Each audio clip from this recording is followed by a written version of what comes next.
Rasha, you hear me? Yeah, I can hear you. Awesome, I hear you too. Good. And you guys hear me fine? I don't sound weird? No, you sound fine. My microphone isn't? Okay, cool. Well, good morning. Good morning. Good morning. I've been nervous about this episode because I've been trying to prepare my notes, and then after I wrote them all down, I realized they're all scattered, and I'm like, oh shit, where do I start now? You know? That's better than me. I couldn't even remember the topic. I totally forgot. Well, today's topic, Doc, is Easter bunnies. Right. I don't know if you remember where we were. I mean, yeah, I hear they're interesting to look for. I want to be more professional this time around with how I present, with how I introduce and how I structure, but I don't think that's going to work out. I think it's just going to be I think I'm just going to be chaotic like I always am, but I'm going to try.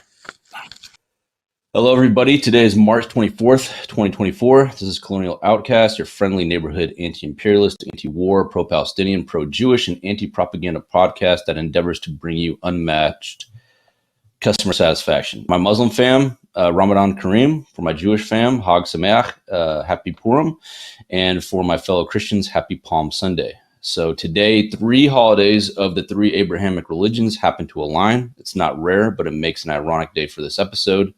Joining me today is my friend Rashy, who is second-generation Palestinian American, whose parents both immigrated to the U.S. in the late 70s. Her grandparents survived the Nakba. She was able to visit Palestine for the first time last year, which we'll talk about. And our returning crowd favorite, writer, historian, and professor of history, Dr. OMara, who hosts his own YouTube channel called, get ready for it, Office Hours with the Mad Professor, not After Hours with the Mad Professor, Office Hours with the Mad Professor. So I just want to make that very clear. For those of you who don't know, the last episode I had with him, I twice I said After Hours with the Mad Professor. So I did it at the beginning and I did it at the end. So that just shows you how professional I am as a podcaster, messing up the name of the shows that my guests host in their separate channels. So I really wanted Rashy on this episode because so far we've only had guests who have some kind of prominent online presence. Rashy does not. She has a very humble presence online, has very little public visibility. Nonetheless, she has been very pivotal in the Palestinian movement. Also, it was her who gave me safe passage into joining this pro-Palestinian movement. I have to credit that to her. I've always been nervous about joining any type of activism because I often feel, too rough around the edges for most people. I feel too brash. I've always felt intimidated because there are a lot of gatekeepers in these types of movements who kind of critique to a pedantic level people who want to join. I am not an eloquent guy. I'm definitely not intelligent, especially compared to someone like Greg Stoker, who has been in this type of realm for a while. He's very articulate. He's very well refined. And so not everybody's like that. There you got people like me, rednecks, who are dumb as shit, but they want to voice their opinion. They want to speak from the heart.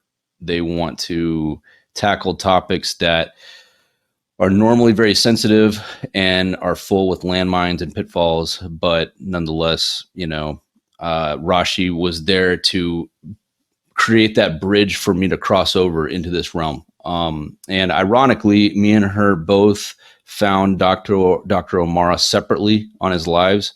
I don't know who found him first, if it was you or me, Rashy. One of us found him, and we both were big fans. Rashy's a big fan of Dr. OMara.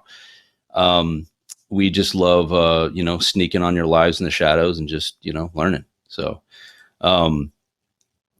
Dr. OMara is a returning guest, an audience favorite. He's a history professor, writer, and historian, also ran for the House of Representatives in California's 42nd Congressional District. Doc, you're not just a favorite because of your vast knowledge of history and geopolitical analyses and perspective, but also simply because of your empathetic nature and genuine concern for humanity.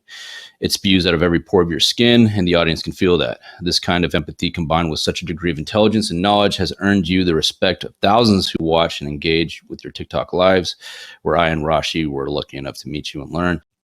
And for those of you who hate it when I'm the exclusive host in my co-host Greg's absence, I completely understand.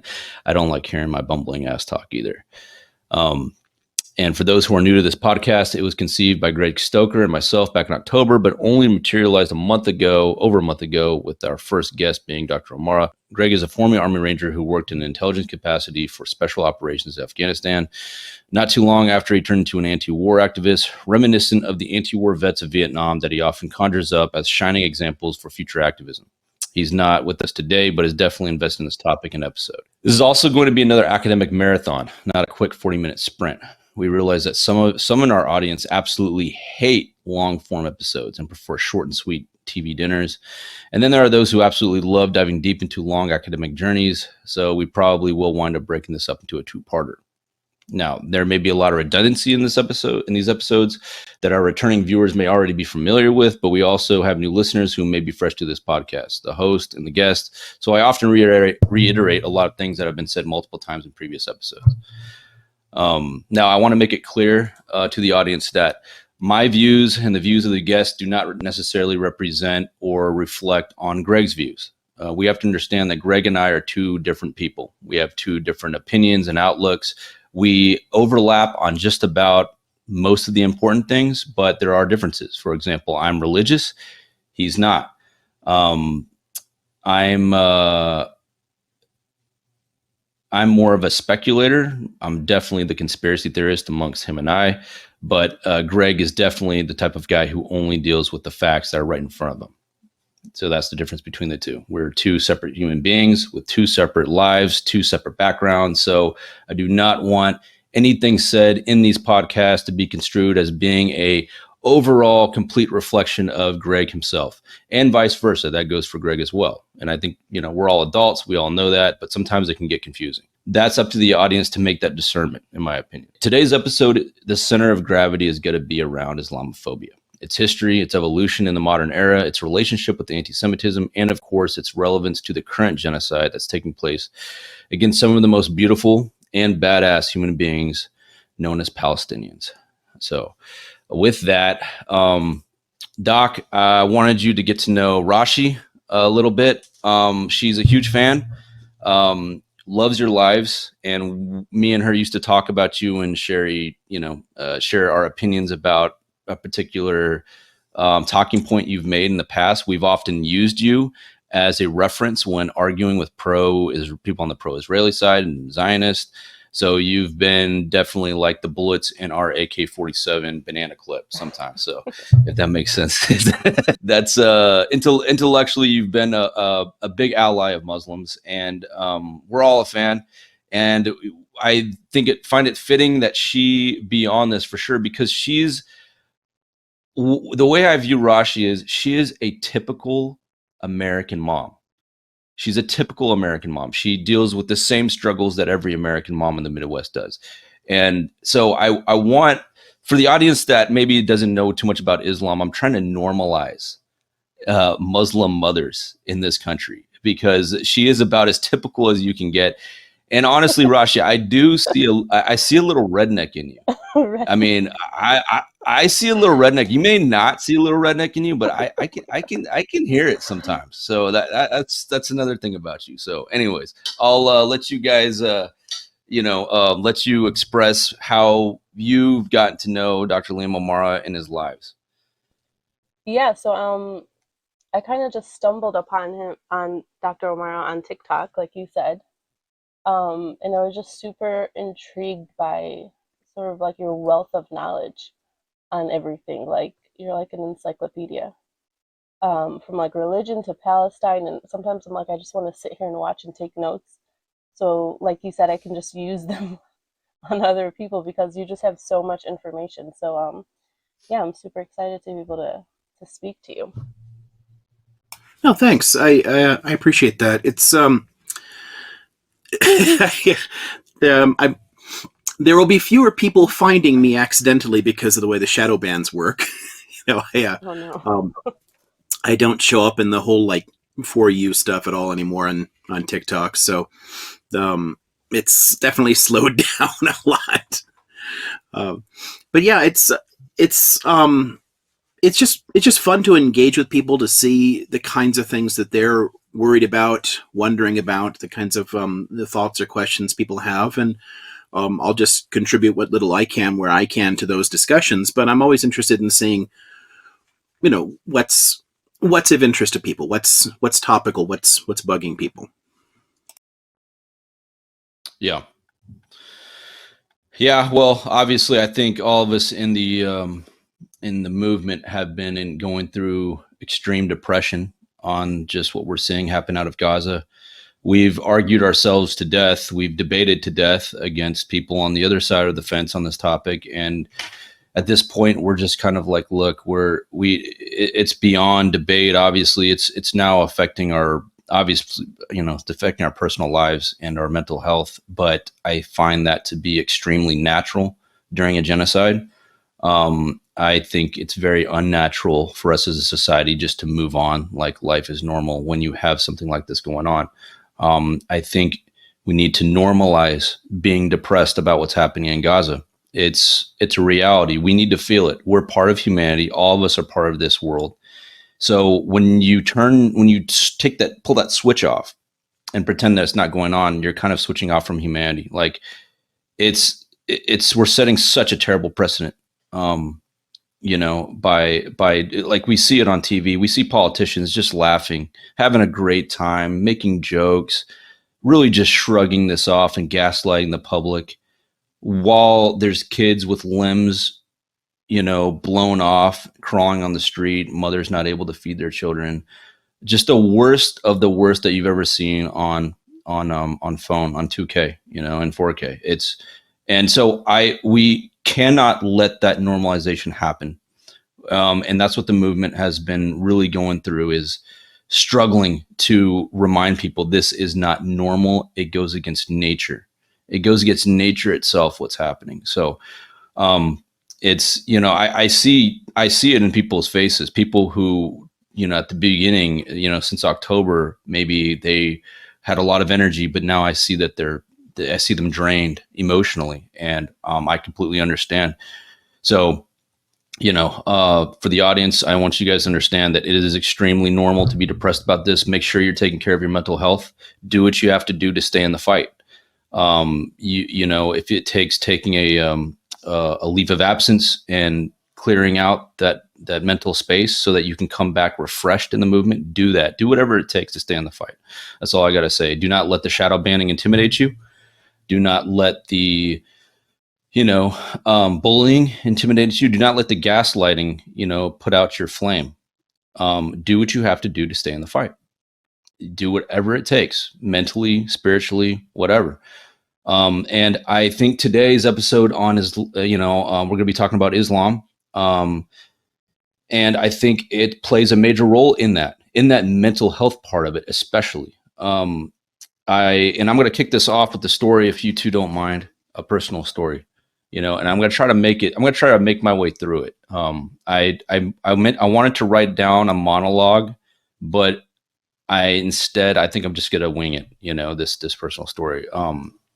So once upon a time, there was a young man, American, grew up on military bases his whole life, grew up around patriotism, the evangelical Christian community. His dad was a pastor in the military, known as a chaplain, surrounded by all the typical doctrines you hear in churches.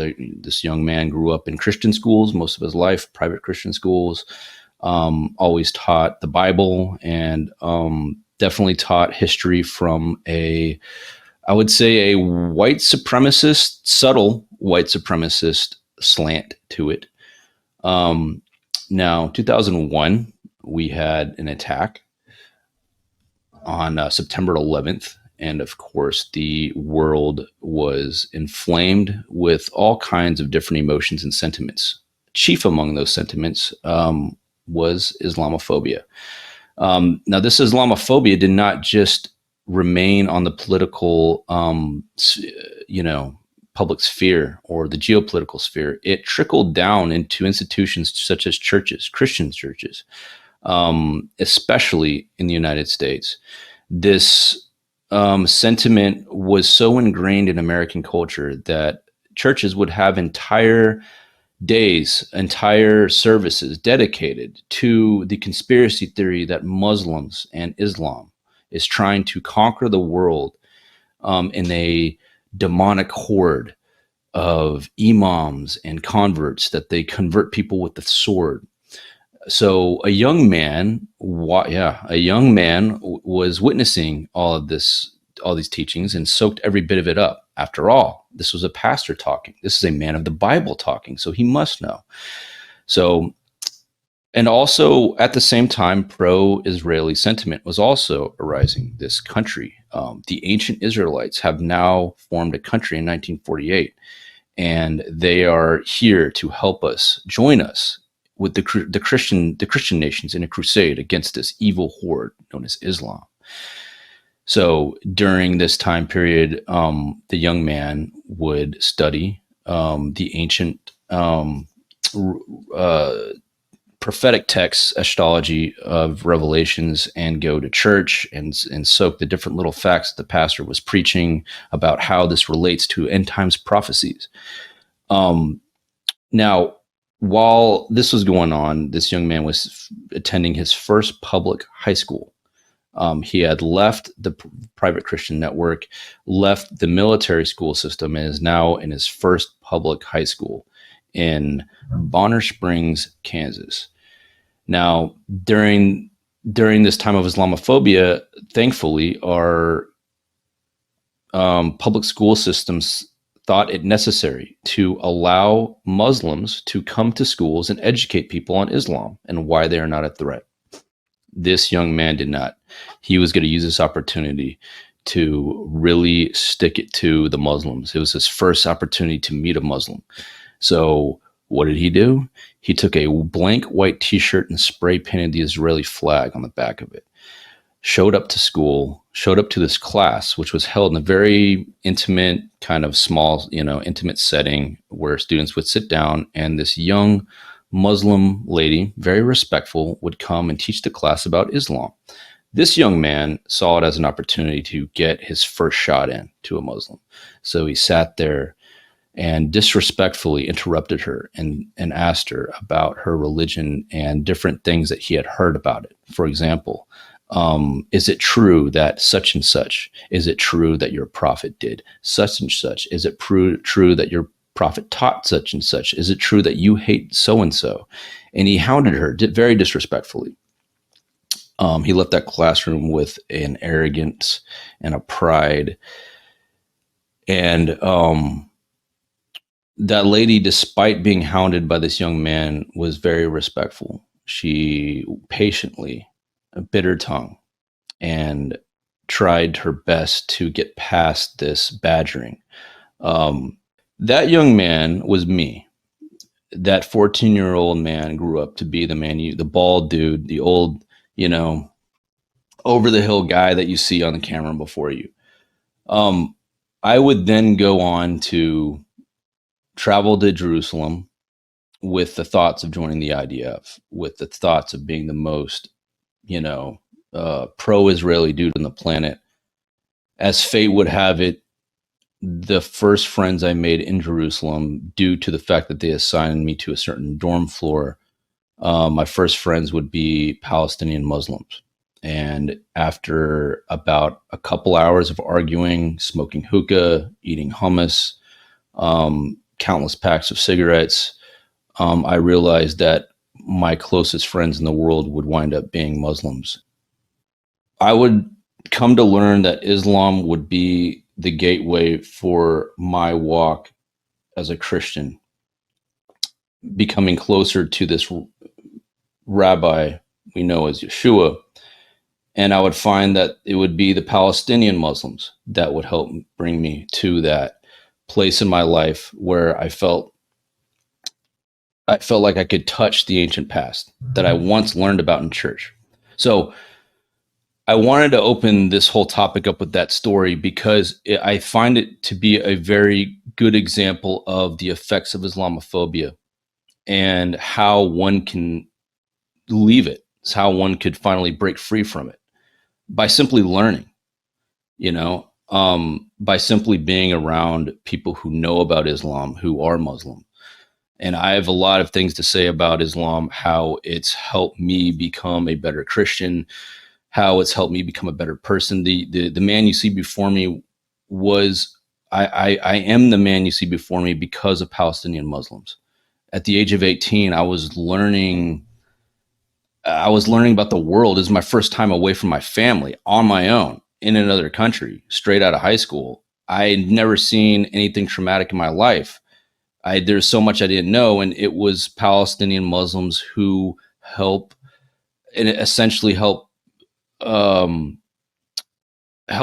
my eyes to how beautiful this world can be if you can learn to appreciate different religions that are not your own, different belief systems. And then sometimes you'll take from those belief systems and make them your own. There's so much I have taken from Islam and incorporated into my own life. So you see the stark contrast. And sorry, guys, I was trying to work my way through that. It was pretty hard. It was I didn't really know how to put into words. But anyways, you saw the man that I was, and you see the man that I am now. And how I got there is a long story, but I guess this episode we're going to be focusing on how did I wind up in that situation in the first place at age 14? What history led to this, stupid ideology that seems to be constantly popping back up and then disappearing and then flaring up again? There's a long history of that, and we're going to get into it. And we're also going to get into, probably even a more disturbing stories from Rashy, who is Muslim and lives as a typical American, nonetheless, with the addition of being Muslim, also with the addition of being Palestinian. So let's get into that. So I don't know how we should break into this, Doc. Where you think we should start? Honestly, there's a bit of an anecdote I can tack on here that I think might go well with a lot of your introduction stuff. Because you said something earlier that I found really interesting, because it still kind of surprises me when people describe me as empathetic. As I've always been very open to people, I could care about issues, but I really don't relate well to people. And I had a very different kind of experience around the 01 event that you were describing, because for me, the hard part about that was never the difference, the Muslims as people or Islam as a different religion or something, because I was always much more easily sucked into a world of books and knowledge and struggled to understand people. So where I was at that time was actually working in a small aerospace startup in Long Beach. And a lot of the people working on our project there, which was a little, turboprop pusher with the canard, and it was a neat looking little plane, but they came largely out of, the bigger defense contractors that were in the area, Douglas that became Boeing, and then, all this, Lockheed Martin, all that kind of crap. They were in a lot of these big defense contractors. So they're surrounded by that kind of, pro-military sort of perspectives on a lot of issues. And when this happened, you saw that chunk of legislation they rammed through very quickly because they already had all these ideas that became the USA Patriot Act. And I was offended not only by that, but by tons of the attitudes that I heard justifying it to people. And I struggled in two ways with that. One was, why do you feel this way about people? Because no one was going around talking about, like, I don't know, the Klan or your like McVeighs or whatever as like somehow emblematic of like Christians, but yet you're pointing to a particular violent movement and saying this is Muslims and we have to be afraid of Muslims. And I'm like, where the fuck does that come from? And all I'm doing is I'm like connecting it back to all these past periods of like, phobia and traumas, like, crusades, all this weird shit. And like, how the fuck are we still dealing with this crap at the beginning of the 21st century? What is wrong with you people? And I had a hard time with it because I tried to attack it in a different way. I said, well, let's look at what your fear is leading to. So again, given I'm working at this company, I printed out the Patriot Act, highlighted a bunch of sections, and went down and sat down with different people that I did respect as humans, because these were people that the way we kind of divided up. I was in IT at the time, and I spent a lot more time supporting the engineers, and a partner spent a lot more time supporting the manufacturing floor. So I'm hanging out with these engineers, and these are people with advanced degrees, and I figured, well, they're not going to be idiots, right? So I'm sitting there showing them, like, do you see these lines? Do you see what this will do? Do you see what power this gives to the government? Why do you want to do that? Because while you think it maybe is targeting a particular group that you're scared of now, this can easily target other groups, other people, including you. And everybody, I didn't find a single one of these people that were worried about it at all, because they were so terrified of Muslims. It's like some kind of existential terror, like you're suddenly expecting, hordes, just come in your front door or something. Like, yeah, we're going to conquer and destroy the Christian world. Yeah. And it's just, it was a really interesting moment for me, because, like I said, I've always struggled more with the people side of it, with the directly relating with humans. And I was just shocked at this psychology, and it really got me much more interested in the psychology of extremism, because here on the one hand, not only do we need to understand why would groups like Al-Qaeda do what they're doing, why do they adopt certain tactics, because you get why they would resist certain issues, obviously anti-imperialist podcast, but why would they do it in particular ways? Why would they go after civilians? Why do people set off bombs in opposing mosques or something, like, so they're not only, let's study this particular form of Islamism, but the fact that you're confronting it with exactly the same kind of like extremist psychology, but and then people fall into their opposing camps on this, and they think that they're like totally normal. And it kind of got me to finally accept that it is kind of normal to react that way, that there is something human about it. But it took, it sent me off into a couple of decades of reading about, evolutionary anthropology, evolutionary psychology, all the different instincts that drive us, as well as connecting that to all the rest of this shit about the different ideologies and circumstances that bring out extremism, because it's the same thing. The kind of stuff that you're describing, the kind of reflexive hatred that shows up there, is what everyone always points to. That's the bad guys. They think about us. Islamofascists. They're very narrow-minded. They just want to like kill. And then it's exactly the same kind of narrowness. It's a kind of extreme that people get sucked into. Yeah. And I found it frankly terrifying that I was surrounded by that was just normalized, that people could be spouting this kind of hatred. And you see it again now with tons of younger people that are being woken up to this stuff by the Palestine issue, because they're seeing footage of someone driving a military bulldozer through a cemetery and cheering that they're just destroying someone's life and heritage. And they're like, yeah, it serves them right. Fuck them. I'm like, what? I understand where the depression comes from too. It's because it's hard to look around and realize that all these people around you that you think are just normal everyday people have this potential to, at the drop of a hat, become extremely violent extremists who will justify any number of atrocities.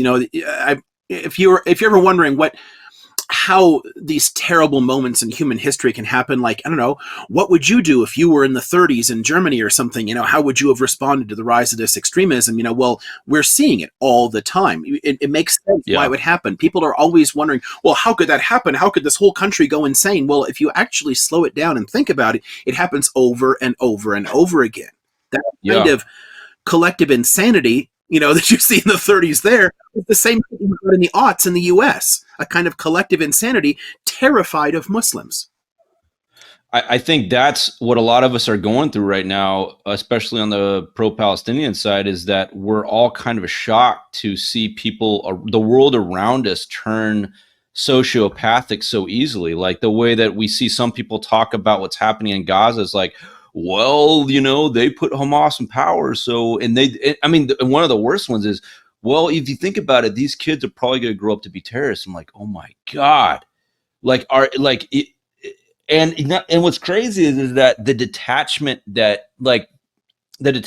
Christians have completely taken from the teachings of their own Lord, the very teachings of Jesus saying, love thy neighbor. And even if they're your enemy, even if they are your enemy, which the Gazans are not our enemy, but even if they were, he says, love your enemy. Love your enemy, turn the other cheek. Love your enemy. So turning the other cheek. And so and obviously they're not even our enemy. They're the opposite of our enemy. They're great people. They're amazing people.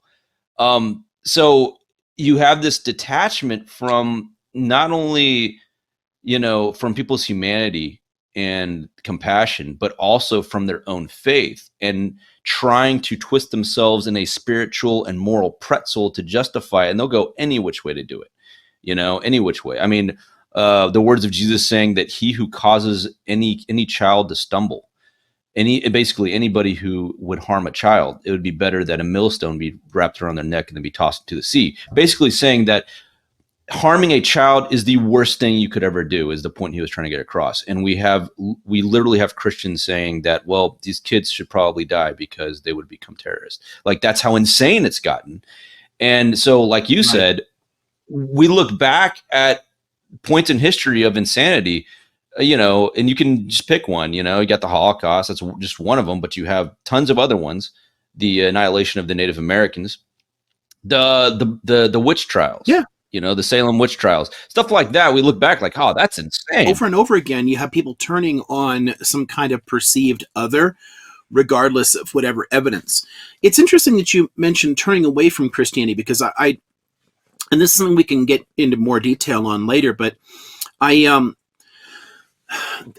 have a very complicated view of that, especially since over and over again we've seen Christians, being Christian, ignoring all those passages and justifying whatever atrocities they want. And you don't have to go back to the Crusades for that kind of shit. I mean, just look at the Klan of the 20s or the Klan of the 60s, or even the Yazis. Sorry, I'm using TikTok language. The Nazis, they're thinking you use the TikTok in your head, but like a lot of them were quite sincerely religious, and so it's not.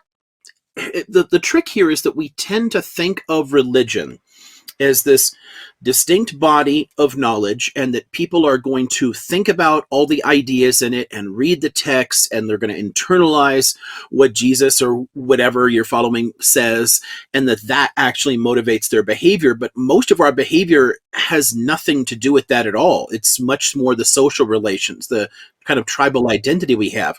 So Christians have a proven capacity for horrific violence and for ignoring completely those teachings, because the identity is the thing primarily motivating them, not the scripture. And it creates this interesting disconnect.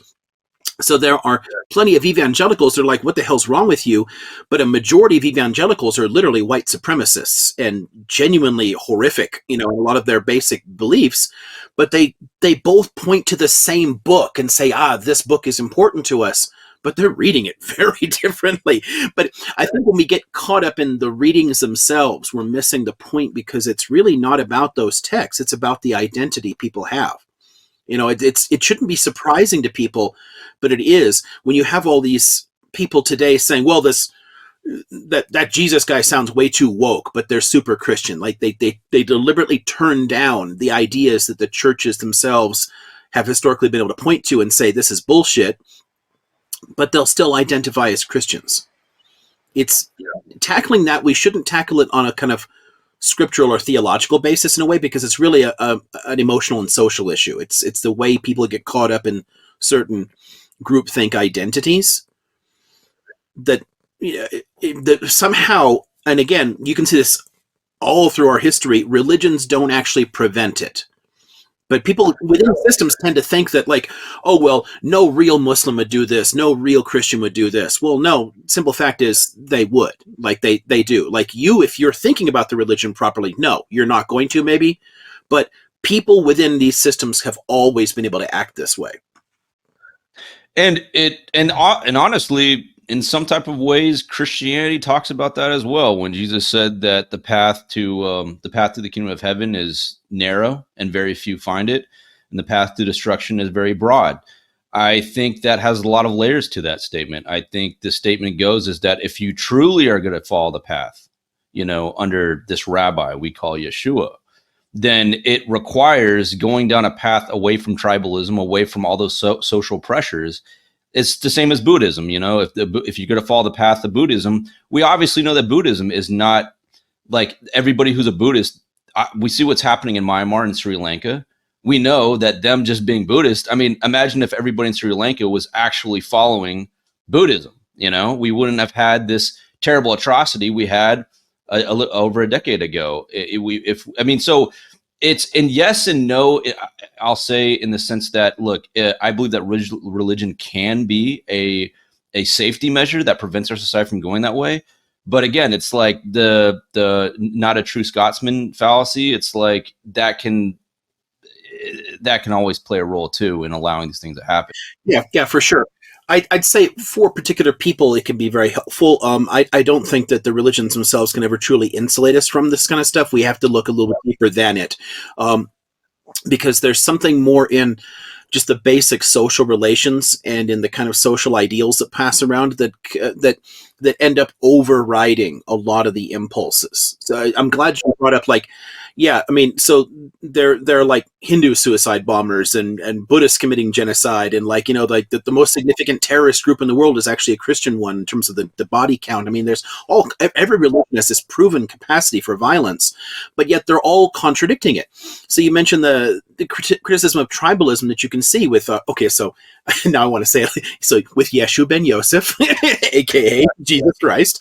I mean, what the hell is the Good Samaritan story about? But like, don't judge a person by their background. This is a competing religion that Jews were raised to hate, like to despise, as these guys are worshiping God wrong. They're terrible people. Everyone should hate them. And he's saying, like, look, all these people you would expect to do good didn't do good, but the Samaritans stepped up. So the whole "don't judge a book by its cover" kind of crap, like, it's literally an anti-racist argument, and yet Christians have been some of the most vicious racists in world history. So it's like the book itself isn't enough to change people, but it can if it can help people if it's used right. So it's neither good nor bad. Yeah. It's people tend to think that religion is going inherently to corrupt people, or it's going to save them and give them a good morality. And realistically, it doesn't do either. It's not really, it's not able to, because there's tons of other things that affect the way we think, not just the religion.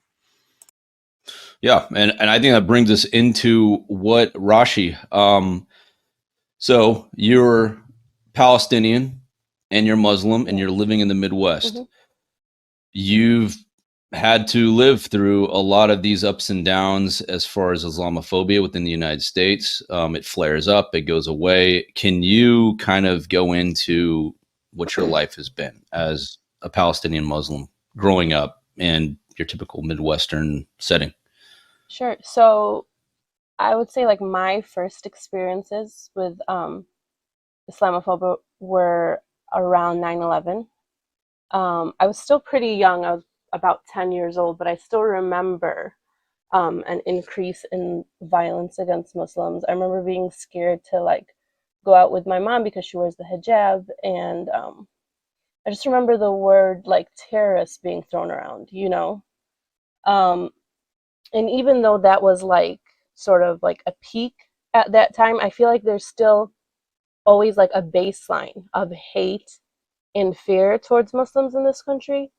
Um, Even like the idea that anytime a Muslim or even an Arab does something, it's automatically labeled as terrorism. You know, it's never like extremism. We never get that mental illness label. You know, the media always has to bring up the fact that they're Muslim, whereas like a Christian or someone else did something, you know, there's always sort of an excuse, or their religion never gets brought up. Yeah. You know what I mean? Yeah. A disturbed young man. Right. Whereas Muslims, it always, even if that person doesn't necessarily identify as Muslim or practice it, because, you know, in Islam, you can't do those things. Like to us, when we're watching it and we see like, you know, a Middle Eastern guy and he does something, we're like, oh my God, please don't be Muslim, please. Because we already know what the media is going to say. And we already know like, okay, we're screwed right now, you know? So I feel like we're just constantly like fighting this stigma that Muslims are just like inherently violent people. Yeah. Oh, I love that you brought up the terms, the way that gets used. You know, the way that we tend to apply the term terrorism today almost exclusively to Muslims, and yet, gosh, I don't know. Latin America has historically produced far more terrorists than any other part of the world, but we tend to separate it entirely, and like we don't think about this stuff. We use these terms in really specific ways these days, and yeah, you've got all kinds of complete loons, you know, that are committing atrocities explicitly in the name of another religion, but if it's not Islam, you never mention it. Yeah. So we didn't talk much in the media about like Anders Breivik in Norway, who wanted to spark a new crusade and slaughtered a huge number of like, you know, people supporting Muslim immigrants and whatnot. And no one was really talking about this as a Christian terrorist, but that's what he was. Or one of the first things that really got me interested in the kind of terrorist ideologies, you know, was the Barak Goldstein killings in the Abrahamic Mosque back in '94.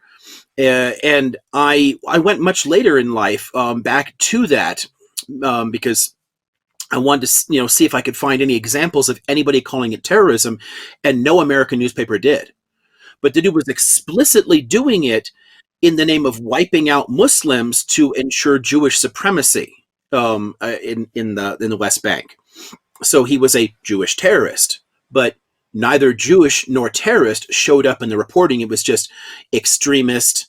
You know, what could drive him to this? You're speculating on the mental health of people. You know, you get all that, like, you get a free pass in a sense, but we never give that to Muslims. So who was the guy that, like, you know, I think he was a physician, but like on a military base or something that went around shooting people? Oh, I can't remember his name now. But, you know, they immediately focus, he's a Muslim. This Muslim. Are you talking about the one in Fort Hood, Texas? Yes, he was Texas. Yeah, I couldn't remember the. But all the reporting on that was all mentioning his religion and trying to connect him to a general pattern of Islamic extremism. Nothing about you don't get the same courtesy, you know, and. So yeah, the story you bring up, you see that over and over. It's got to be so frustrating to me to have that applied to you, you know. So yeah. Well, and the two words Christian, you never hear the words Christian terrorist. I mean, you never hear that any religion being brought up in the media unless they're Muslim. Right. Yeah. The Ku Klux Klan. What was the Ku Klux Klan? Literally, they're a terrorist organization who use their religion in their ideology to terrorize Black Americans and men and people of color in this country. It's political ideology, it's religious ideology, and they commit acts of terror. What more do you need in the definition to be, like? What I would love to sit with a member of the State Department and ask them, why is the Ku Klux Klan not officially labeled as a terrorist organization? What's your reasoning? Give me. I mean, you got the history, you got the violence, you got the ideology. Right. What other ingredients you need to put in the pot to make that stew and make that taste like terrorism? Right, you know? which we tend not to do to Christian groups in general in the U.S., no matter how extreme they are. Your soldiers of God type, cult movements that are trying literally to train people to go out and blow up abortion clinics. And we don't talk about them as Christian terrorists. We talk about them as like anti-abortion extremists. Like, no, they're literally terrorists who are Christian. So hello, it's exactly the same thing. Yeah. But yeah, we only tie this to Islam. One of the most stupidest things I heard, one of the most stupidest terrorist attacks that happened in the United States was when that guy walked into a Sikh temple thinking that it was a mosque and shot them up, because in his ignorant mind, what he thought that Muslims wear turbans. I don't think I've ever seen a Muslim wear a turban for once. But, not anymore. I mean, not anymore. I mean, not since the days of Salah ad-Din, maybe. I mean, like Turkic turbans or whatever. Yeah, but no, it's bizarre. I mean, and there's a whole bunch of those. Like, I saw. Like, there was one where somebody like stopped him at a car, pulled this guy out of his car and beat him savagely. Well, he's a Sikh, but because he wore a turban, it was one of those like towel head, you get all those kind of stories. And yeah, I think some of it just comes from the enduring racist epithets too. So towel head, make sure, even though again Muslims don't wear that headdress and haven't for centuries, but it's bizarre. But it's just a kind of weird reflexive racism. They're not really thinking, I mean. But granted, I'm sure neither of these guys that we're both talking about had any idea what a Sikh is. So there's a lot of ignorance about this. It just comes from like that, like I said, like that baseline fear of like Muslims or anyone that's different. Like, all you need is to educate yourself. But instead of educating, they like build this fear inside of them, and then they just take it out. Because you never see Muslims in the media portrayed as anything. Like, if a Muslim does something good, their religion is not brought up. It's only when they do something bad, So if there was some kind of representation in the media in the United States, then there's this fear of like, oh my God, these like unknown, this religion, it has to be evil, it has to be bad because we don't know about it. They're not going to educate themselves. But it's just that problem that we only hear about Muslims when it's some extreme act, Yeah, media can help to sort of normalize people or an idea, look at increasing LGBT representation on television. That may have had some effect on like kids growing up and being less prone to like calling anything bad gay or whatever. But it on its own, I don't know that it'll help, especially since there's all kinds of great techniques they've come up with. Well, it's just a bunch of like woke shit, and they're like trying to force feed us and trying to like get us to accept blah blah blah Muslims. They're coming up with a way to reject. Hollywood is a bunch of communists or whatever. So we do need to find ways to just get people to engage, accept, understand this stuff, because difference is the key. Like, it's always difference. Islamophobia is a fear of people who are different than you in some way that you don't understand. In the same way that Judeophobia was. Judeophobia back in old Christian Europe was, these are a people that live near me, but they have practices that I don't understand. So there's something different about them. And as soon as you have a difference, you can introduce all of the weird bullshit, scary shit. You can make stuff up about them. Because difference is scary to some people. The people who are more likely to go and do their reading, though, they're the people who aren't as prone to that fear. How we reach the people who are naturally more prone to fear of difference and get them to really see that people aren't scary, it's a little harder. Media really helps the people who are naturally more open, who, if you give them information, oh, okay, cool, and they'll grow up. But the people who are just prone to fear narratives in general, that, the greater like, amygdala type responses, how do we how we actually reach people like that to make it less scary for them is that's the $10,000 question. Well, no doubt, Christianity has, at least in my opinion, has been the main number one, suspect and culprit for establishing this very solid bedrock of Islamophobia that goes back centuries, since the times of the Crusader period. So here we have this, great, titanium foundation of Islamophobia that has been built up over time. Now we think of ourselves as being modern intellectuals. We think ourselves as being progressives. We think of ourselves as having evolved past those days of barbarism and medieval thought. But in reality, just by viewing the sentiments surrounding Gaza on the pro-Palestinian, pro-Israeli side, we're realizing, oh my God, we are not that much farther from the Crusader period as far as ideologies. And it's like, okay, let's go back. Now we have to go back and reanalyze the past, I feel like, in order to understand where we're at now.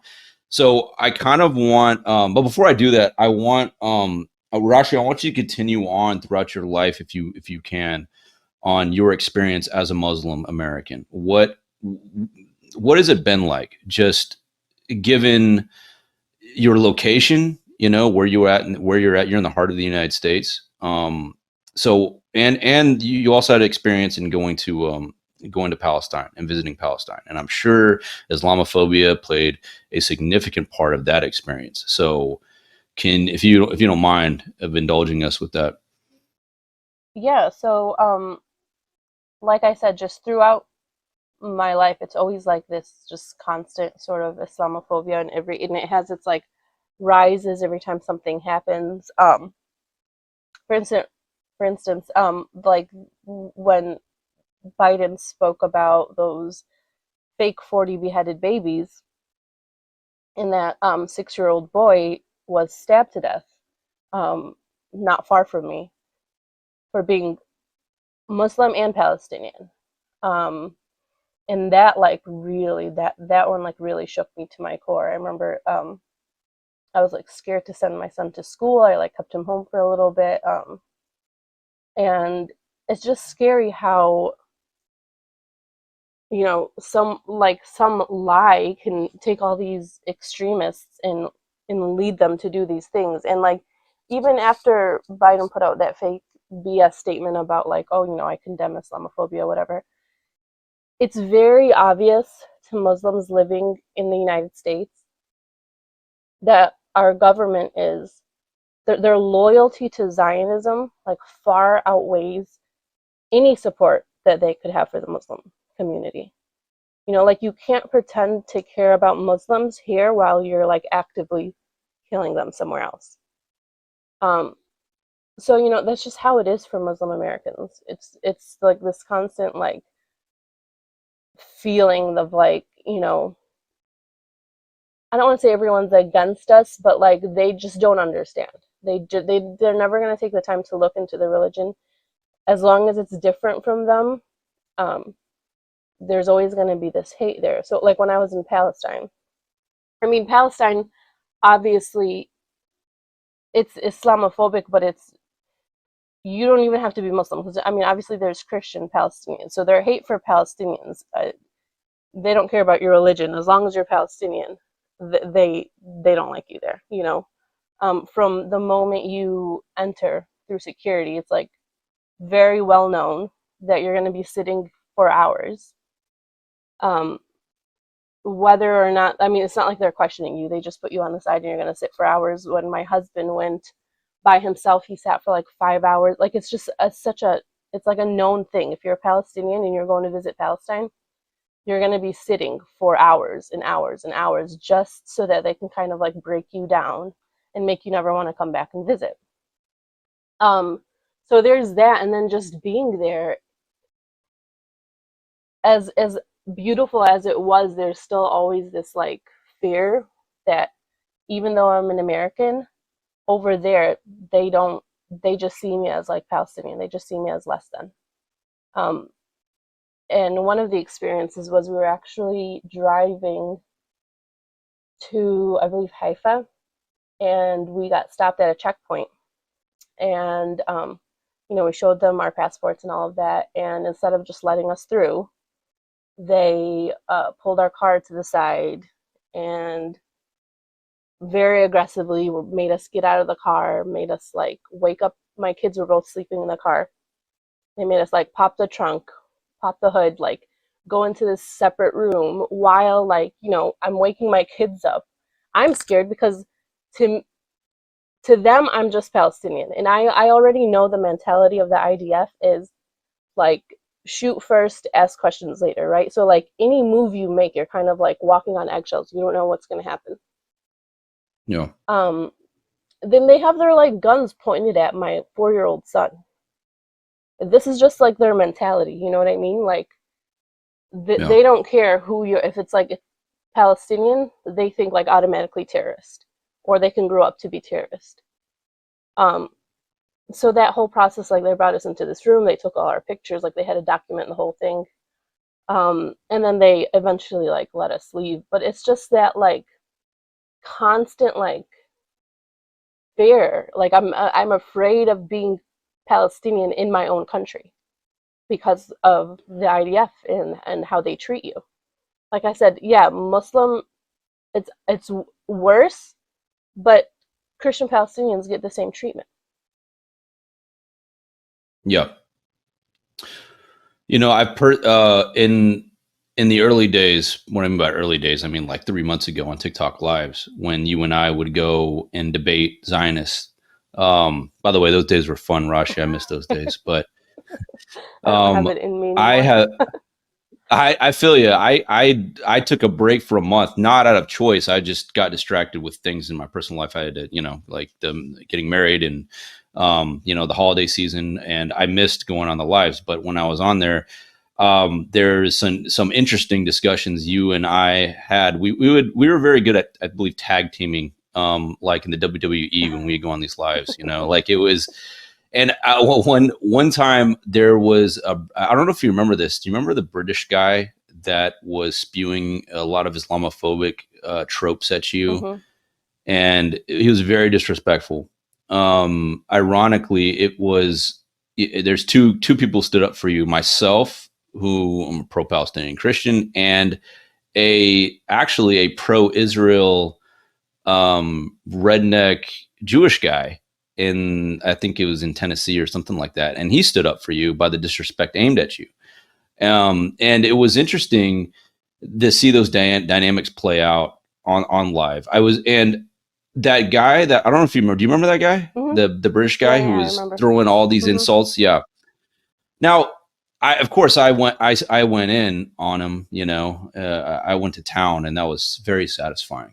I'm not going to lie. There's a sadistic side of me that was very satisfied with how I went to town on him after that. But at the same time, I think back on it and I'm like, I can't really judge him because I have to look back at that 14-year-old, and I've thought to myself, wait a minute, I used to do the same thing. And in telling that story about that Muslim lady who came to our public high school to educate us, here's what really sucks about that is I'll never be able to apologize to her. I'll never see her again. I don't even know what her name was. This was like back in 2003, 2004-ish. I'll never know who she is. And therefore, I refuse to forgive myself for that behavior, because my rule of thumb is if I am not able to personally apologize to somebody for my behavior and I missed that opportunity, then I will not forgive myself for it. I will keep it as a scar on my heart, and as a reminder, rather than forget it and try to forgive myself and move on. I will not do that. And I will never be able to apologize to that woman. And I'm deeply ashamed of it. And I will not put it aside. I'm not going to say, it's in the past. No, I need to remember that moment and teach and use it to help people like that British guy who was hounding you and throwing out all kinds of Islamophobic statements, insulting your prophet, insulting your book, because I can keep that as a reminder to better understand jackasses like that, So now I know that was just one incident that I personally saw directed at you, but I know you have a lot more stories to tell on that. And I would like for you, if you could, go into that. I know it's kind of traumatizing. I know you have to reopen some old mental wounds by going into it, but if you're able to do it, could you go into all the things that you've experienced going on these TikTok lives? You're very patient.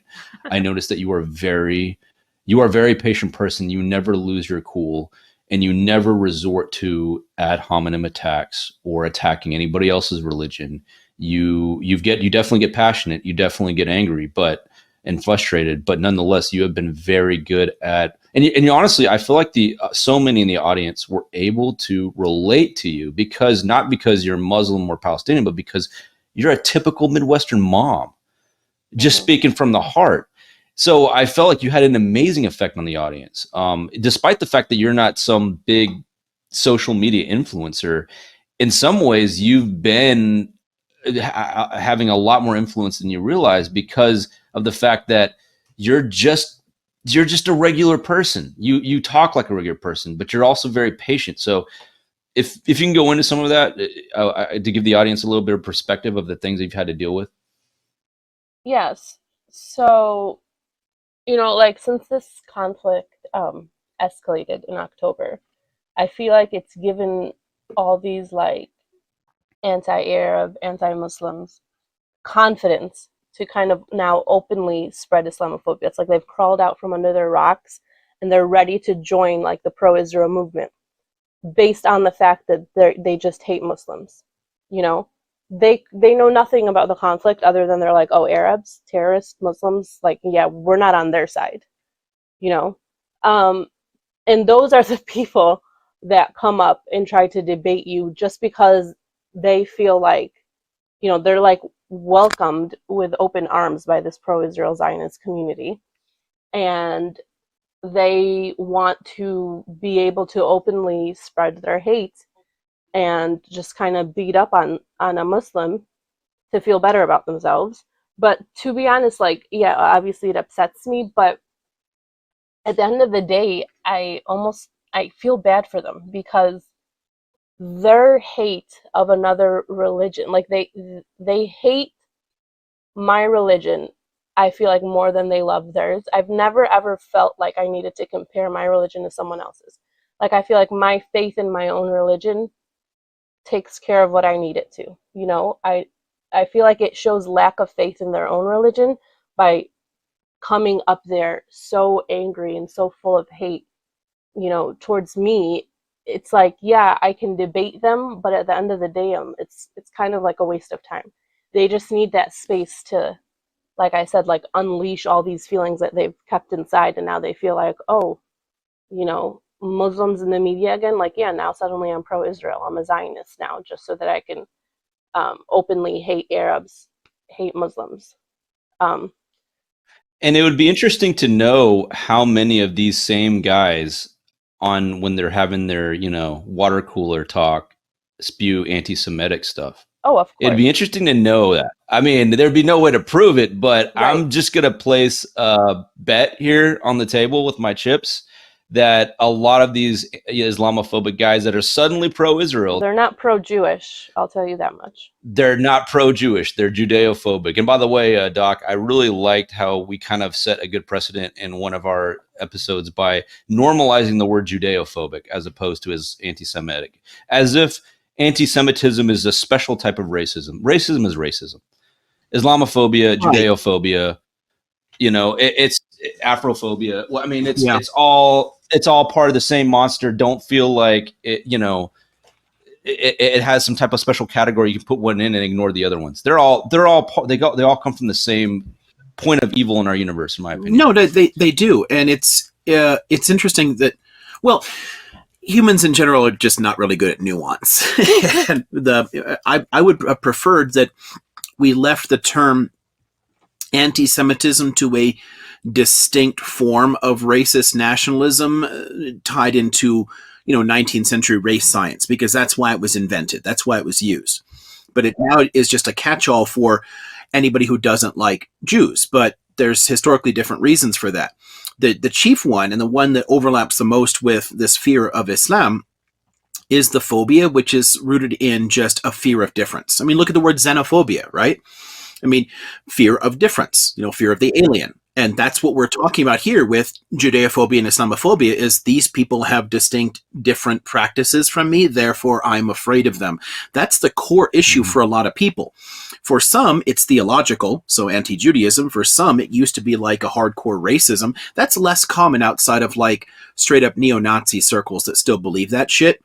For most people, it really just is a fear of difference. And once you don't know something about a particular group, you can start believing all kinds of inane horse shit about them. I mean, I had somebody recently just on Instagram that, actually two different people said that they never knew what the blood libel really was, and it always kind of comes up around this time of year because, when it's got started in Europe centuries back, it was this idea that they're killing Christian children to make Passover matzah, that they need like sacrificial blood for it. And we're heading toward Passover here. But it's just, I mean, if that's the case, then matzah, they Christian babies must not taste that good because matzah is pretty bland. It's bland as hell. Yeah. So I mean, if that's what Christian babies taste like, I don't know. But it's the root for it is people just didn't know anything about it. I mean, if you knew anything about it, if those Europeans had ever even tasted matzah, they would know it's nonsense, but they haven't, and it doesn't matter. And no one's going to go say, hey, give me a piece of that, I want to try it. And no one's going to try that because it works because of the ignorance. I mean, hell, if you knew the slightest thing about Jewish ritual practices, consumption of blood is like straight up forbidden. So how could you use blood, much less like blood from a non-kosher animal like humans? But you're not supposed to consume blood, period. But what makes it work is that you don't know. There's that ignorance that it can thrive from.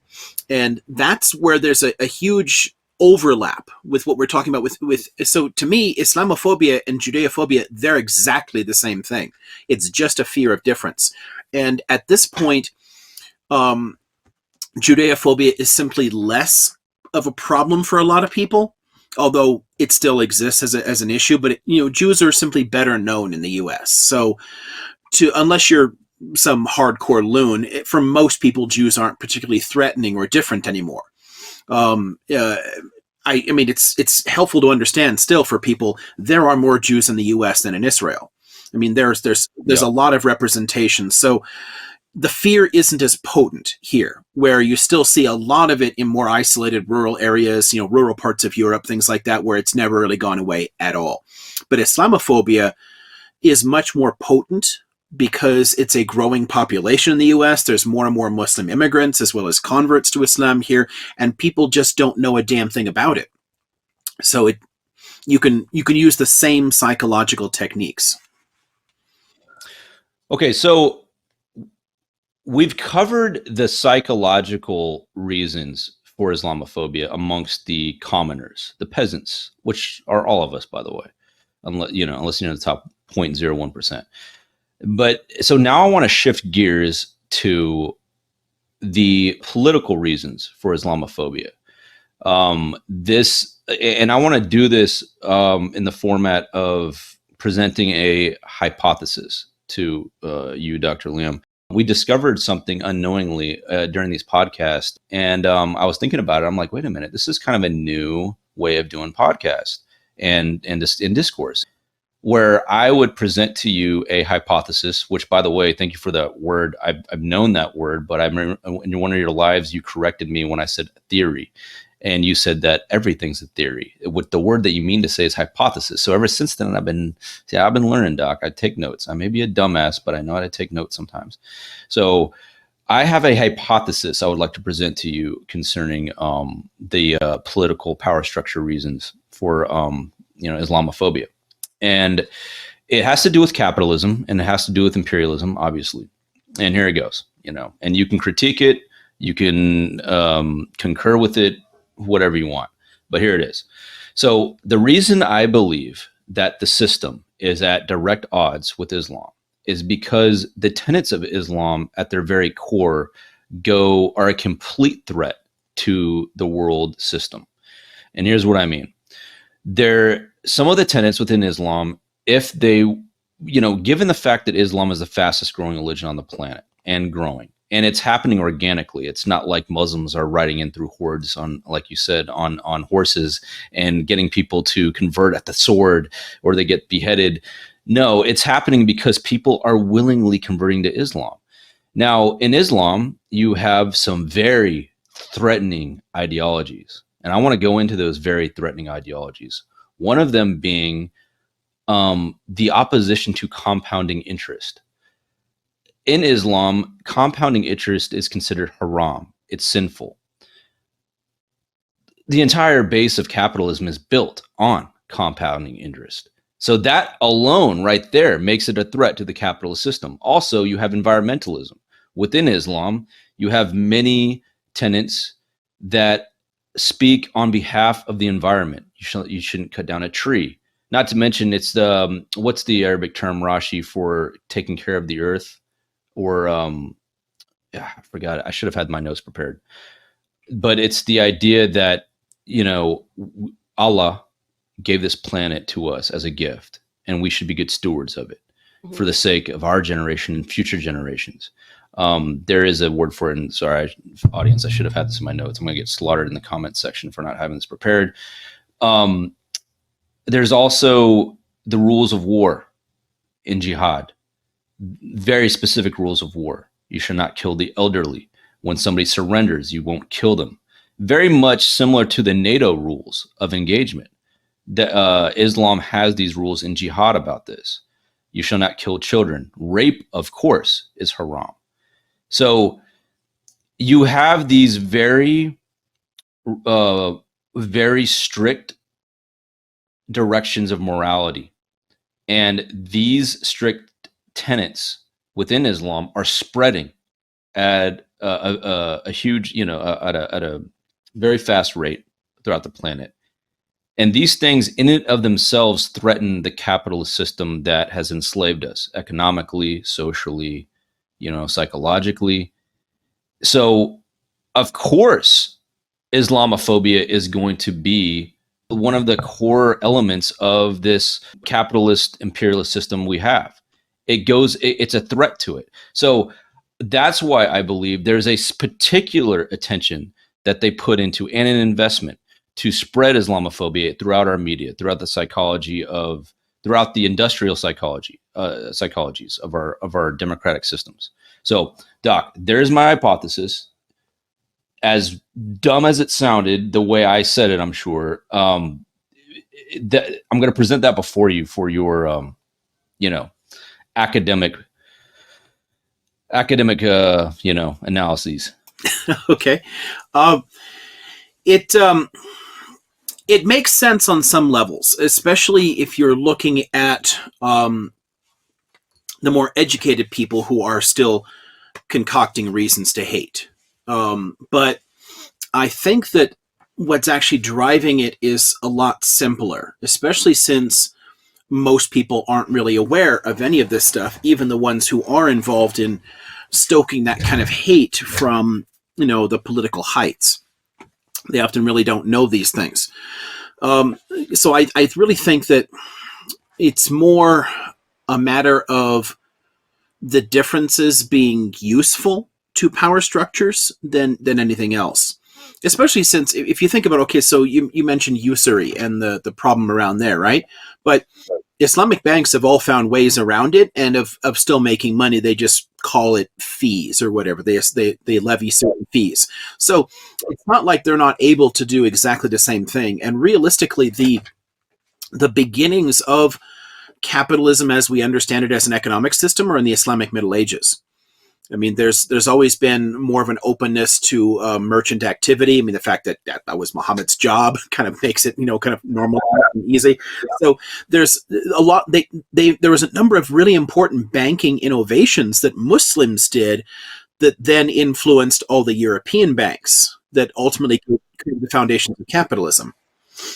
From my understanding, these systems that that came about in Islamic societies in the past, Islam was no doubt an influence in these things. So the predatory capitalism that we see today, that we're all victims of, and we can all see just in basically everybody's watching this, their economic situation. I'm betting that 90% of them, have something to say about, how it's affected their lives. But it's the predatory capitalism that is very much opposed in Islam through its tenets. Well, yeah, in the religion, sure, but that again, that's also true for Christianity. If you want to look at it in religious terms, and yet Christians have no problem being predatory capitalists. Right. And certainly there are plenty of Muslims who are as well.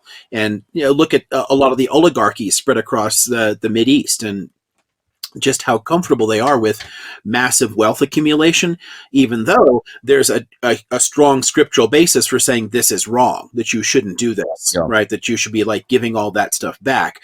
They have no problem accumulating all this shit and building their big palaces and collecting their cars or whatever else. So what's interesting about that is what you're talking about in the Middle East is that's very much the talk of the town down there. Is that I hear every talk that I have with Muslims living in the Middle East, they're saying that our aristocratic societies above us are acting very haram.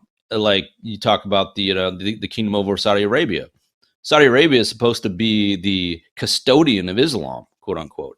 And so Saudis are complaining that, look, we're going in contrary to Islam right now. We got to stop. So that's the talk of the town amongst the general population. Yeah, and criticism of neoliberalism, of the kleptocracies. I mean, why were people so upset about? I mean, one of the issues that helped to touch off the uprising in Egypt was that Mubarak would have put his son in power, and his son was one of these crony capitalists, and so he didn't have the kind of respect that, as much as they disliked him, at least Mubarak had a military background or whatever, but his son did not. His son was out of this capitalist class. There's a lot of criticism of that, but honestly, that was true in Christianity as well. If you look back at the kind of homegrown populism in the U.S. in the 19th century, it was suffused with Christianity. Think about William Jennings Bryan's, cross of gold kind of speech there. I mean, he was like a fundamentalist Christian, and yet also opposed to the predatory capitalist class. They were linked together. The transformation of American evangelicalism to being hyper-capitalistic and comfortable with that, it took a long time. And the danger here is that over time, this kind of stuff can be normalized in the Muslim world as well, because there are deeper social forces that push that along. But yeah, exactly the same kind of criticisms you're seeing today among Muslims, they were very common among Christians in the 19th and early 20th century. They've just gone away. Well, at least partly they've gone away, not entirely, but they're much less significant now than a lot of the popular resistance among Muslims to this kind of accumulation. But we're touching now on Christianity, which has been on the, my top bullet points here.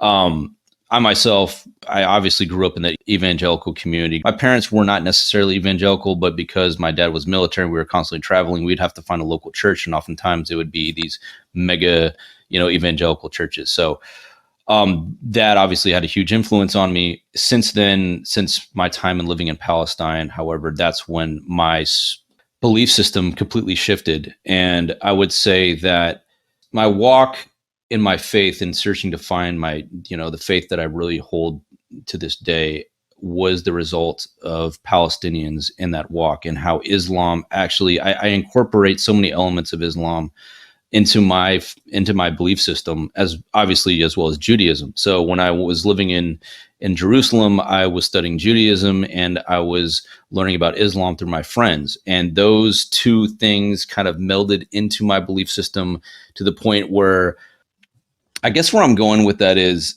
this adaptation I had with Islam and its tenets, and comparing to what I see the propaganda spewed by Christians. It begs the question of the history of this, and it obviously goes back a long ways. So therefore, I want to get into with you, Doc, the old school Islamophobia that we've seen centuries past. especially with Christianity. I want to take a baseball bat and beat up Christianity for a good minute, because I have a lot of personal vendettas against Christianity because of how it, deceived me and filled me up with a lot of Islamophobic propaganda, when Islam is actually what kind of brought me closer to my faith as a Christian. So I have that personal vendetta against Western Christianity, and I want to go into how insane it got back then, where it started, when we saw the first rises of it, and also how that same machinery of militant Christianity was directed at Jews and Muslims at the same time, to the point where Muslims and Jews often had to rely on each other for protection and for mutual benefit against this horde of what I call militant Christianity that is, in my opinion, the mainstream of this day. Well, just first on the your earlier hypothesis, I think that there's a part of that is definitely right, that we should come back to later, and that is the connection to capital, as well as to the nation state. I think that a lot of the modern political forms, where it is most normalized in political discourses and leads to bombings and everything else, has a lot to do with capital and the nation state. And the people who are within the Muslim world that they're willing to roll with that kind of crap, those are the ones that so-called Western countries love. But the Muslims you're talking about that are critical of that sort of thing, and people, there's a very strong social justice component in Islam that I think a lot of Westerners are not really aware of. The whole take care of widows and orphans. If you're well off, you got to pay more in to support the community. All these things are very, very important. There's a kind of anti-racist element too in the concept of the ummah and the sort of diversity that's described in Quran. God created all this diversity. Who are you to question all that? So there are places where, as nationalism was spreading in the 19th and 20th century, it was actually very controversial in the Muslim world, because a lot of people argued that nationalism was inherently un-Islamic, and yet in the long run, it's still sunk in. So there still are critiques, but there's also a tremendous amount of nationalism that currently exists among Muslims, where you go back to the spread in the 19th century, and people were just like, what the hell is this crap? This has nothing to do with us. Over time, it still normalizes the idea. So the structural components, the structural features of capitalism and the nation state are very important to the modern political dimensions of Islamophobia that you were talking about earlier. But I don't think it's as sophisticated as looking at the specific features of Islam that are viewed as a threat. I think just the core psychology, it's different, and that's threatening enough. But the features where it does contradict it, where Islam does conflict with the concept of the nation state or capital, those are worth discussing, because at the end of the day, those really are a lot of the driving force, in our modern political Islamophobia. So we can come back to that if you want, because in terms of your hypothesis, I'm partly in agreement with it. And we can build on that. But as far as the earlier roots, so where does Islamophobia come from? It has its origins really are at the very beginning of it, in the same way that the Christian hatred of Jews is pretty early. It baked into the faith pretty early on. As soon as Islam shows up, there are criticisms of it. But the criticisms are quite varied early on. For most Christians, Islam was simply viewed as a heresy. And the most common word in European languages wasn't Islam at all. It was, Mohammedanism. They thought that they worshipped Muhammad, that it was somebody claiming a later savior that kind of supplanted it, and therefore it was viewed as a heretical movement that needed to be combated. But people didn't take this sort of educated people didn't take a kind of civilizational view of Islam as fundamentally different. So this idea that there is a conflict between Islam and the so-called West, that's a very modern idea. That doesn't start showing up until the early modern period.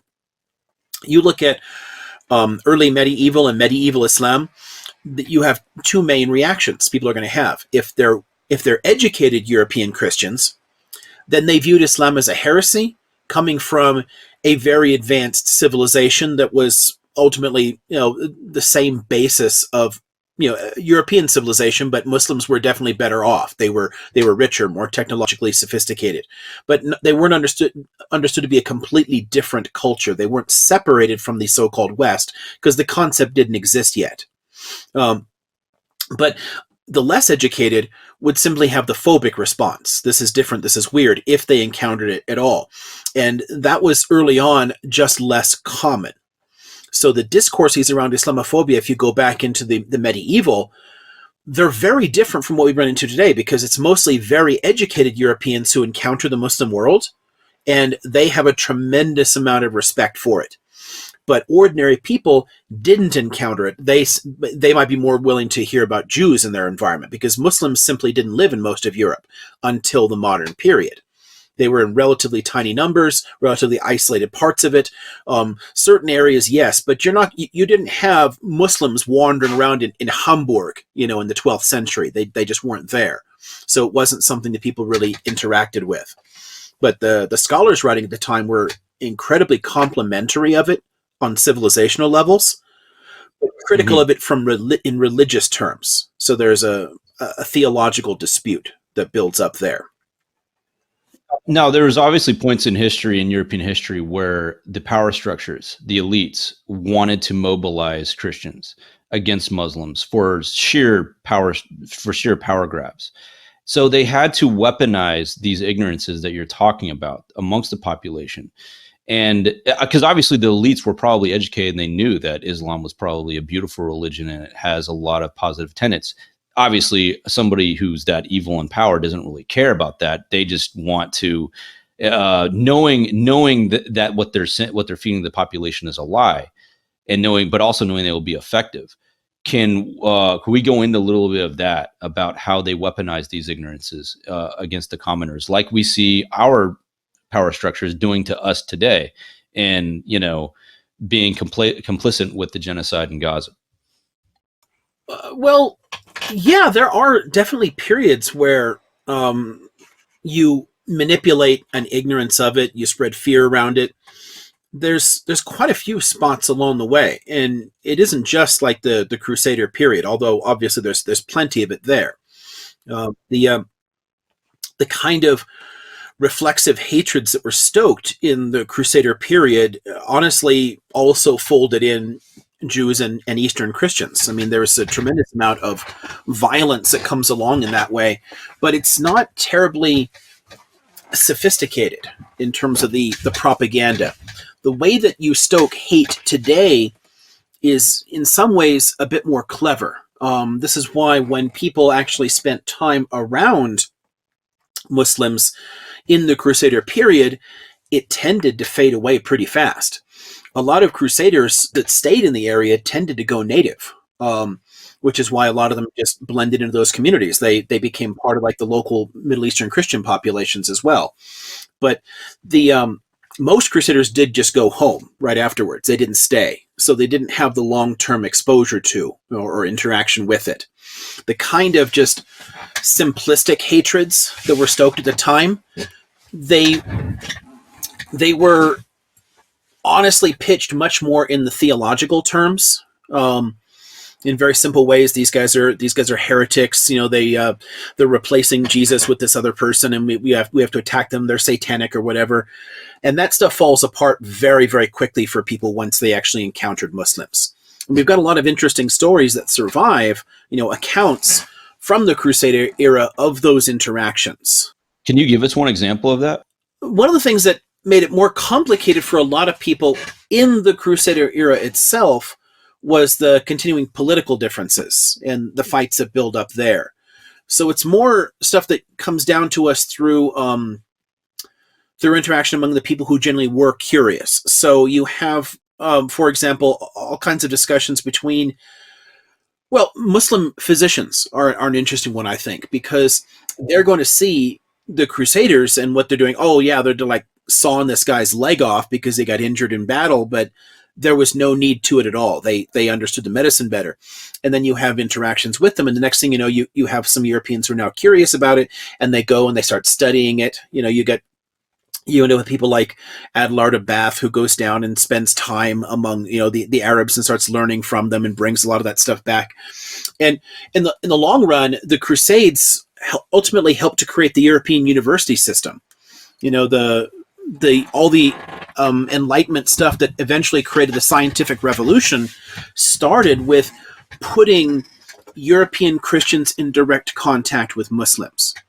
So while the political structures kept teaching hate and fear and, hey, let's ally with the Mongols and we can all wipe these Muslims out, they're bad people, the people on the ground that are experiencing this end up picking up enough stories to inspire a huge amount of interest in going to the region, reading their books. So, I mean, the way universities built up in Europe, you start looking, the 12th, 13th, 14th, 15th century, as universities are beginning to be founded all over the place, they all have Arabic departments where they're translating new books in every year to introduce into the curriculum. They have to take them from Arabic to Latin to do that, but that's what they're doing. That really starts with a lot of this direct contact between people, because it makes it harder to believe the bullshit about it, and you get curious and you start interacting. So there's always there's a human difference, I guess. Some people, if they're faced with a difference and they start interacting and see it, you can break through that bullshit that you've heard because you're naturally more interested and more open, and next thing you know, you're studying it, where other people stay in that fear-driven mode. And for them, it's easier to stay in the hardcore hater camps, so those are the people who wanted to think, well, Christianity needs to wipe these people out, let's convert the Mongols, let's pile on them, let's just destroy this people, because you want that land. But it actually had a huge impact on the development of the modern world. I mean, realistically, the scientific revolution doesn't make a damn bit of sense without that contact with the Muslim world, because the Muslim world was a direct linear heir to a lot of the classical developments in Greco-Roman civilization, as well as compiling tons of important medical and scientific data from Persians, from Egyptians, everybody else. You're pulling all this material together, and it all exists in Arabic, so it's there. I mean, they're already studying this stuff. And then Europeans start interacting and engaging in that environment. So the kind of hate you're running into, again, it's a little different than in the contemporary world, because the elites were often less Islamophobic and less interested in stoking Islamophobia, and more interested in talking about the advantages, the benefits, the things that the Muslims were really, really good at. And it was a lot of the just reflexive fear or hatred, or the theological stuff. So it's a heresy kind of arguments. It doesn't take on the dimensions that we would think of today as the racist Islamophobia until you get into the early modern period. So there's a significant shift later in the way that elites deal with it. But early on, they really only have the theological complaints, and then once they start engaging, it oftentimes changes their mind. So it's a much more complicated dynamic earlier on.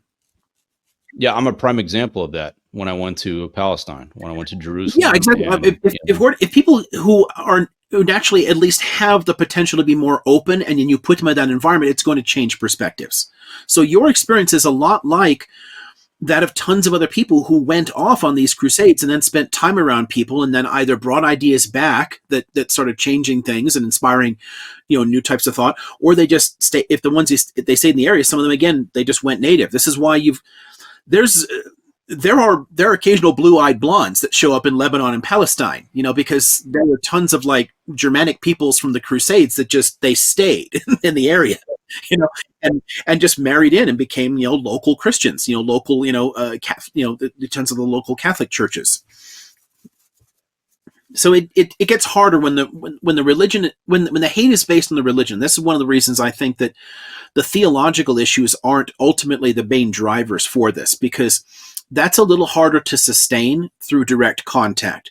The more you know about it, the more you recognize that these three religions have a lot more in common than they have different.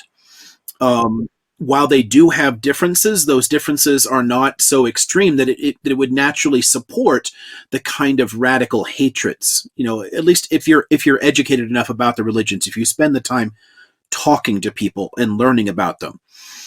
So they had to find other reasons to sustain that hate, to maintain the competition, to keep the fighting going. So it does start to change in the early modern period rather markedly. But in the Middle Ages, it's a lot more. It's a lot weirder process. It isn't exactly the same in terms of the way we'd see it today.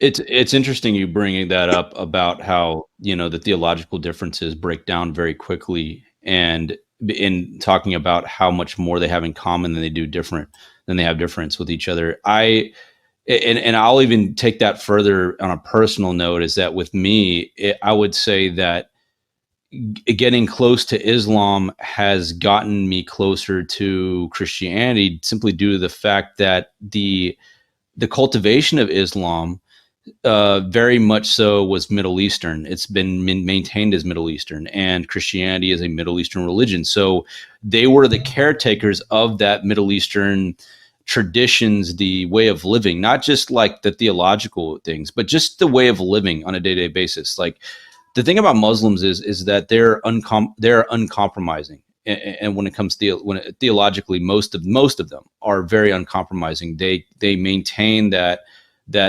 wall that keeps the reverence of Allah intact, keeps the reverence of the Tanakh, the Torah intact, and even the teachings of Jesus. See, Muslims revere the teachings of Jesus, in my opinion, far more than Western Christians.